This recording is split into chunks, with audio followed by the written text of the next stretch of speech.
학습 13번째 세션, 이제 수업 시나리오들을 보고 있어요. 지난 12번째 세션은 이제 학생 시나리오고요. 이번에는 이제 AIDT 상황에서의 교사 시나리오입니다. 역시 학생 시나리오와 마찬가지로 이렇게 세 가지 시나리오를 준비해 보았습니다.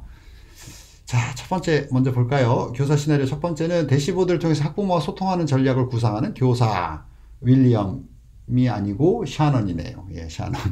이름을 그렇게 지었어요. 초등학교 5학년 담임교사 샤넌은 윌리엄 학생이 주의가 산만하지만 본질적으로 착한 학생이라는 사실을 알고 있어요. 그런 경우 많죠.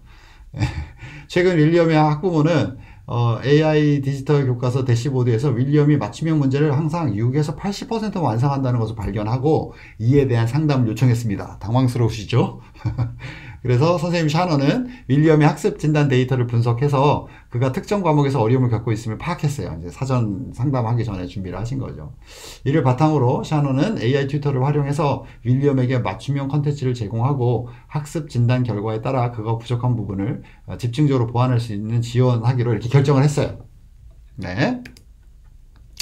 샤넌은 또한 학생 교사 간의 상호작용을 통해서 윌리엄과 개인적인 대화를 나누고 그가 느끼는 어려움이나 관심사를 이해하도록 노력했어요. 응원을 해주기 위함이죠. 윌리엄이 학습에 대한 자신감을 잃지 않도록 격려하고 성취감을 느낄 수 있는 작은 목표를 설정해 주었어요. 예, 자기효능감을 길러주기 위한 전략을 쓴 거죠. 샤넌은 또한 학생 간의 상호작용을 촉진하기 위해서 윌리엄이 친구들과 함께 문제를 풀어볼 수 있는 그룹 활동을 계획했습니다. 이러한 방식으로 샤넌은 윌리엄이 학습 환경에서 더 적극적으로 참여할 수 있도록 유도하고 AI 보조교사를 통해서 학습 진행 상황을 지속적으로 모니터링해서 추가적인 지원이 필요한 경우를 파악한 후에 즉각 대응을 했습니다. 결국 샤넌은 AI 디지털 교과서를 통해서 윌리엄의 학습을 보다 체계적으로 지원하며 그가 자신의 학습 능력을 향상시킬 수 있도록 도와주기로 이렇게 결심을 한 거예요. 파악을 하고. 이를 위해서 윌리엄은 자신감을 얻고 보다 나은 학습 결과를 이끌어낼 것이라고 기대하고 있어요. 샤넌이요. 이걸 이제 구체적으로 하려면 우리가 이러한 윌리엄 같은 학생들을 대상으로 이런 구체적인 전략이 있어야 학부모 상담을 할 때, 그쵸? 역시 선생님의 교육 전문성 이렇게 얘기할 거 아니에요.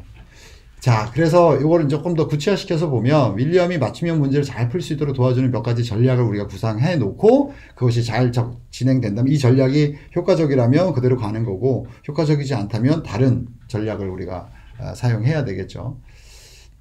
자, 기초 개념 강화, 그다음에 적극적인 피드백 제공, 문제 유형 다양화 이런 것들을 생각해 볼 수가 있어요.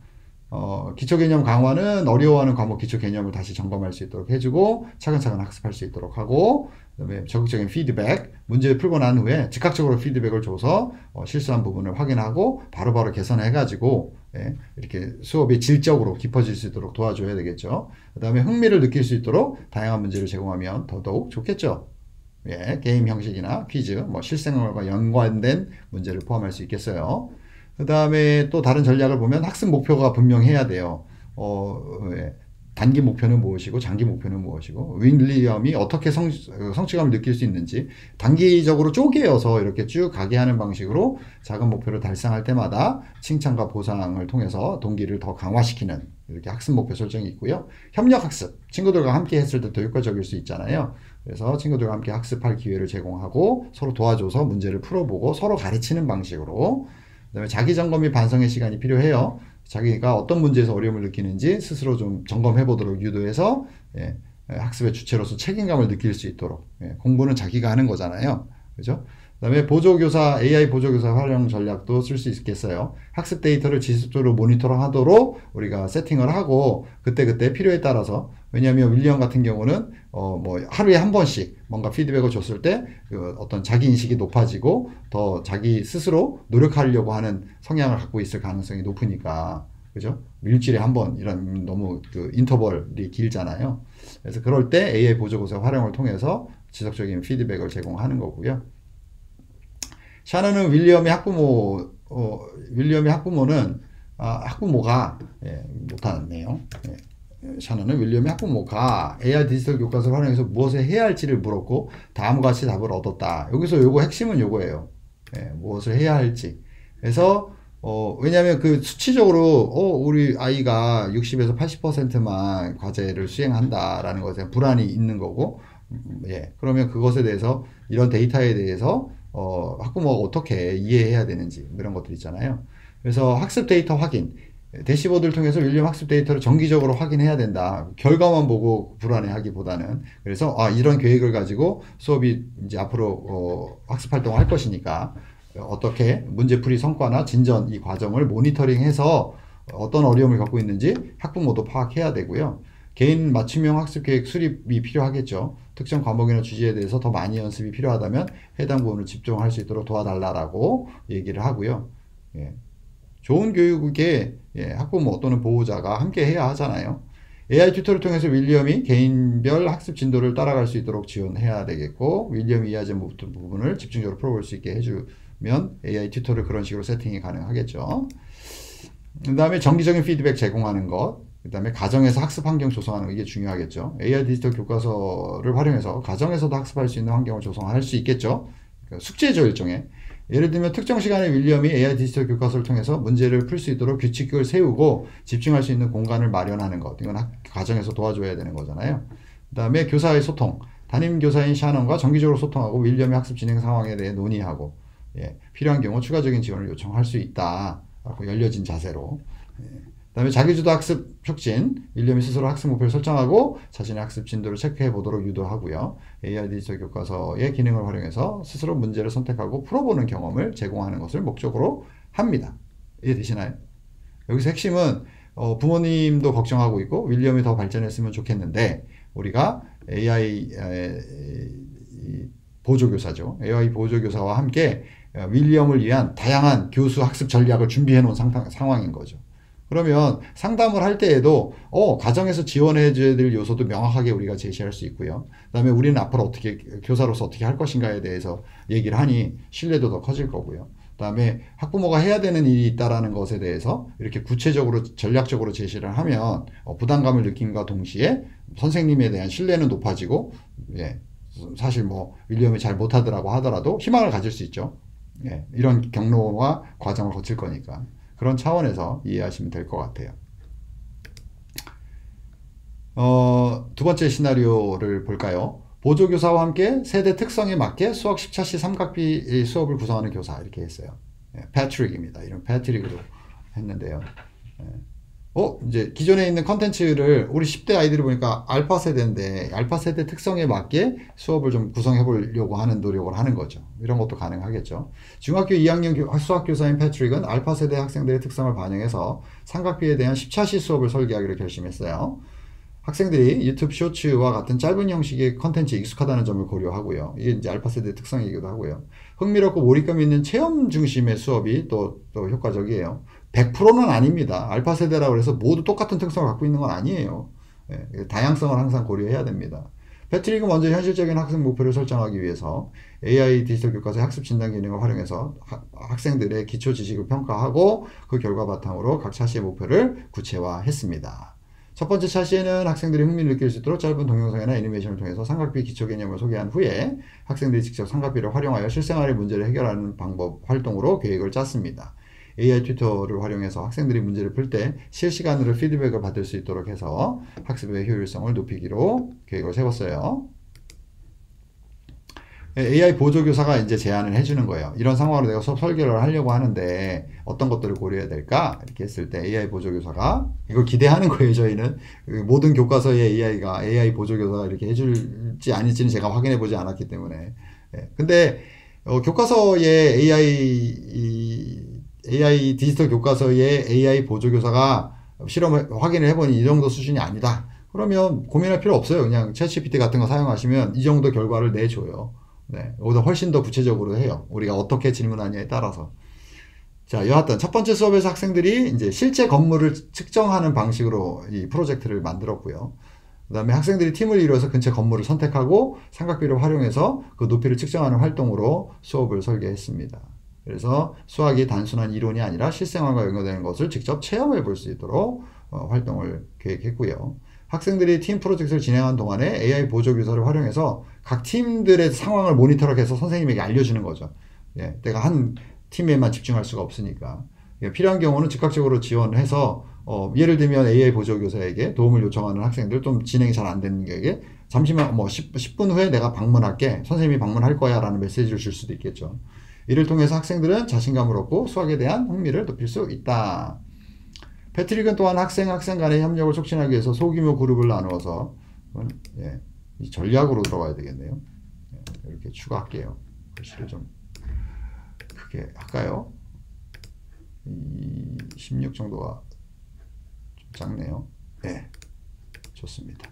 학생 간 협력학습을 촉진하기 위해서 소규모 그룹, 건물의 높이를 삼각비를 적용해서 측정하는 거니까 그룹별로 삼각비와 관련된 프로젝트를 수행하게 하고 이 과정에서 서로의 아이디를 공유하고 여기서 이거 핵심이에요. 우리가 교육적 교수학습법조 처치를 하는 게 이 지점이에요. 서로 어떻게 하면은 원활하게 아이디를 공유하면서 그 그룹의 모든 학생들이 이 활동을 통해서 삼각기의 개념을 이렇게 체험할 수 있게 해주느냐 이게 핵심이잖아요. AI 보조교사를 활용해서 각 그룹의 진행상을 모니터하고 지각할 때 적용한다. 좋습니다. AI 보조교사는 알파 세대 학생들에게 삼각비를 가르칠 때 사용할 수 있는 재밌는 실생활 예시를 제시했어요. 이렇게 해보니까 이렇게 제시를 해요. 예. 여기서 내가 가장 적합하다는 것을 판단해서 하면 되겠죠. 스마트폰을 이용해서 건물 측정하는 방법이라든가 놀이공원의 롤러코스터 경로 파악을 통해서 삼각비로 이해한다든가 비행기가 이착륙하는 각도를 이렇게 측정한다든가 사진 촬영을 통해서 삼각비를 적용해서 이렇게 높이나 거리 이런 것들을 찾아내게 하거나 친구들을 사진에 담기 위해서 어떤 각도에서 촬영하는 게 좋은지 이런 전략들을 짜게 하는 방식으로 이렇게 했을 때 이제 AI 보조교사가 제시한 알파 세대의 특성을 반영한 삼각비 수업 활동이에요. 재밌죠? 네. 패트릭은 축구나 농구와 같은 스포츠에서 공의 발사 각도와 거리의 관계를 설명하기로 결정했어요. 이런 제안을 받고 나서. 그래서 학생들이 공을 차거나 던질 때 각도를 삼각비를 이용해서 분석하고 최적의 각도를 찾아보는 활동으로 체험학습을 설계했습니다. 수업이 진행됨에 따라 패트릭은 대시보드를 통해서 학생들의 학습 데이터를 확인하겠죠. 학생들이 어떤 부분에서 어려움을 겪고 있는지를 파악하고요. 이를 바탕으로 추가적인 맞춤형 컨텐츠를 제공하고 학생들이 필요한 부분에 대한 더 집중할 수 있도록 수업을 조율하겠죠. 자, 마지막으로 패트릭은 학생들이 스스로 학습할 수 있는 기회를 제공하기 위해서 수업 후에도 디지털 교과서를 통해서 다양한 문제를 풀고 복습할 수 있는 자율학습 시간을 배정해서 과제를 부여합니다. 체험 중심의 수업 설계를 통해서 패트릭은 알파 세대 학생들이 수학에 대한 흥미를 느끼고 삼각비를 보다 효과적으로 이해할 수 있도록 돕고자 했던 거죠. 이해되시죠? 예. 그러니까 학습 데이터나 학습자 데이터라고 했을 때 이런 세대 이론도 적용할 만해요. 단 모든 학생이 동일한 세대의 특성을 갖고 있는 건 아니다라는 걸 유의해야 되겠죠, 당연히. 예. 그래서 우리가 멀티모달 적용하고 그죠? 학생이 스스로 프로젝트를 함으로써 자기가 자신을 발견하게 해주는 학습자 주도 수업을 하려고 하는 거잖아요. 선생님 한 분이 여러 명의 아이들을 모두 그렇게 해줄 수는 없잖아요. 그리고 AI도 그렇게 못하는 거고요. 그러니까 학생이 스스로 해야 되는 거예요. 자, 세 번째 시나리오입니다. 새로운 교실 문화 구축을 추구하는 우리 릴리 교사예요. 이름을 릴리 교사로 했어요. 뭘 파악했냐면 이 릴리 선생님이 2학년 3반 학생들이 겪고 있는 과도한 경쟁의식 그리고 잦은 학교 폭력 문제 이런 게 있다는 거죠. 그래서 AI 디지털 교과서를 통해서 혁신적인 수업을 설계하려고 합니다. 학습 진단 기능을 통해서 학생들이 각각 영어 능력을 파악하고 맞춤형 컨텐츠를 제공해서 각자 수준에 맞는 학습 경로를 설정합니다. 이를 통해서 학생들은 자신에게 맞는 학습 자료를 통해서 영어 말하기, 듣기, 쓰기, 읽기 능력을 발전시킬 수 있는 걸 학습 목표로 해요. 이를 위해서 AI 디지털 교과서 서비스를 고려해서 다음의 교수 전략을 개발합니다. 첫 번째, 학습 진단 기능을 활용해서 학생들의 현재 영어 능력을 당연히 파악해야 되고요. 근데 여기서 더 나아가서 개별 학습, 개별 맞춤형 목표를 설정하는 거예요. 학생들의 강점과 약점을 분석해서 경쟁이 아닌 개인의 성장에 초점을 둘 수 있도록 이게 핵심인 거죠. 이게 이제 교육학적인 개입인 거죠. 학생들은 자신의 목표를 공유하고 서로의 발전을 응원하는 분위기를 조성할 수 있도록 하는 것이 이 수업의 목적이에요. 이 수업의 설계는 교실 문화 구축이라고 제목을 짓긴 했지만 가치 태도 영역을 훨씬 더 강화시키는 수업이에요. 인지 능력은 그 가치 태도를 성장시키는 목적으로 사용하는 거고요. 학생들이 자신의 목표를 패들릿에 공유하게 하고요. 서로의 발전을 응원하는 분위기를 조성할 수 있겠죠. 둘째 전략, 수업 시간에는 AI 튜터와 AI 보조교사를 활용해서 학생들이 동료 학습과 모둠 학습을 통해서 상호작용할 수 있는 환경을 조성한다. 작은 그룹으로 나뉜 학생들은 서로 의견을 나누어 영어로 대화하는 시간을 가지며 이 과정에서 대시보드를 통해서 자신의 학습 상황을 확인하고 서로 피드백을 주고받는다. 이러한 상호작용은 학생 간 유대감을 형성하고 경쟁보다는 협력의 가치를 강조하는 데 있다. 예. 협력을 통해서만 성취할 수 있는 과제를 제시해야 되는 거예요. 그리고 그 협력이 평가되어야 된다고요. 이렇게 수업 평가가 설계됐을 때 학생들이 성장하는 수업이 가능합니다.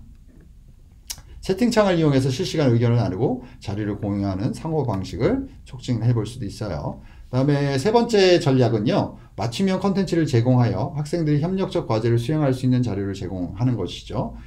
그룹 프로젝트를 위한 자료나 학습 자료를 AI 디지털 교과에서 쉽게 찾아볼 수 있도록 뭐 재배치하거나 재구성하거나 새로운 자료를 연결시키거나 포함시키거나 이렇게 할 수 있겠죠.